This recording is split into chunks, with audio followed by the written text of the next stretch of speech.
I begin by extending a very sincere thanks to Sam from Chennai for watching me every day, and also to Dr. Harry Ralte for watching me every day. Truly encouraging.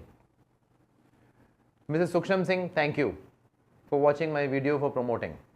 Okay, today is day 5.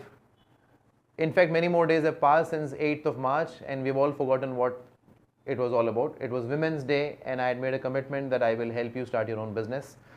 Today we are going to talk about, we were supposed to talk about a few other things such as having a small informal board of directors and how to have that. But I have received a few calls and I am going to tell you the top 3 reasons why you have not started. I am going to give you the top 3 reasons why you have not even made that rubber stamp yet. And I will scroll down now a very famous movie dialogue from The Wolf of Wall Street. I don't endorse what the Wolf of Wall Street did or how he lived his life, but I do endorse what he said about why you are not succeeding. That will scroll down now. It has this rather crass term which I cannot say on a video like this, but it makes for good reading. What is written there is true. The only reason you are not doing something or not succeeding is because of that story that you give yourself every time.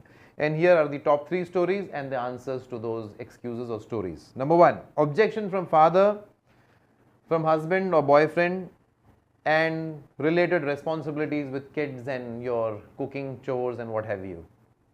Okay, let's come straight to the point. I don't want to beat around the bush. You can handle these objections very, very well. If you want something as a woman, you are very, very capable of defying your husband and your father and your entire family and the entire society and doing exactly what it is that you want. You do that and you have done that at some point in time in your life. Love marriage, you have defied a lot of people. Well, without getting into it, I'll try and answer this objection. Somebody asked me, what do you do when your family is not up to it, or when you have so many responsibilities, a very young child, say 3-month-old or 6 months old. First of all, let me tell you, around the world, there are mothers who work up to the 9th month and resume work immediately after 2 months of delivery. Maybe because they need the money or maybe because their organization has given them such a role. Anyway, watch this movie called Dangal. In Dangal, Amir Khan does something interesting. He wants to raise his 2 girls to be wrestlers in the heartland of UP or wherever that setting is. He doesn't care and doesn't answer to the society and the villagers around, but he feels he owes an answer to the girl's mother, his wife. So he walks up to her and almost pleadingly yet confidently tells her, give me just 1 year. Give me 1 year and let me do what I want to do to mold these girls. If it's a failure, I'll surrender and give the girls back to you. And then everybody knows what happens in the end and how successful the girls become. I'm sure you can plead with your family. What is it a family for otherwise? You can work this out and ask them to give you 365 days until 8th of March 2018 or whichever year you will be watching this video. Give it 1 year. Ask them to give you all the emotional support that is required for you for 1 year, and I think it will happen. Number 2, I don't have experience. Somebody called me and told me your videos are great. Whenever I see it, I feel inspired to go out and make that rubber stamp and send you that 1-page business plan. But I don't have experience. I have never done business before. I don't hail from a business family and so on and so forth. So I have classified them as lack of experience. Well, let me tell you this. At some point in time or the other, you have been a mother or in most likelihood will be a mother. You definitely had a mother since you're in this world. There is no greater pain or care or whatever human emotion you can call it involved in the bringing up of a child, in the bringing out of a child. So, you take help from your mother, you take help from your neighbors, the entire society or the entire family helps you become a mother. And what you experience in 9 months is inexplicable and beyond understanding of most men. When you can go through that for the first time, starting a business is just a child's play. So I'm not going to take that story also as a valid reason for you not starting out something. Coming to the last point. Yeah, this is real and this affects men too. If you fail, how will you face your family and society and your neighbors? Now, failing in business in India carries a big stigma. If you're in United States, if you're in Texas, if you fail in a business, you're almost a legend. Whenever you walk around, people will probably offer you a free drink out of respect that you tried something and failed.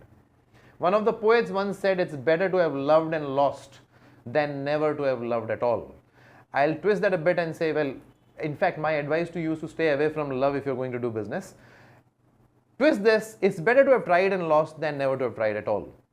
There is no stigma in failing in business. In South India, where I grew up, it was a horrible nightmare for a family that the son will take up a business and fail.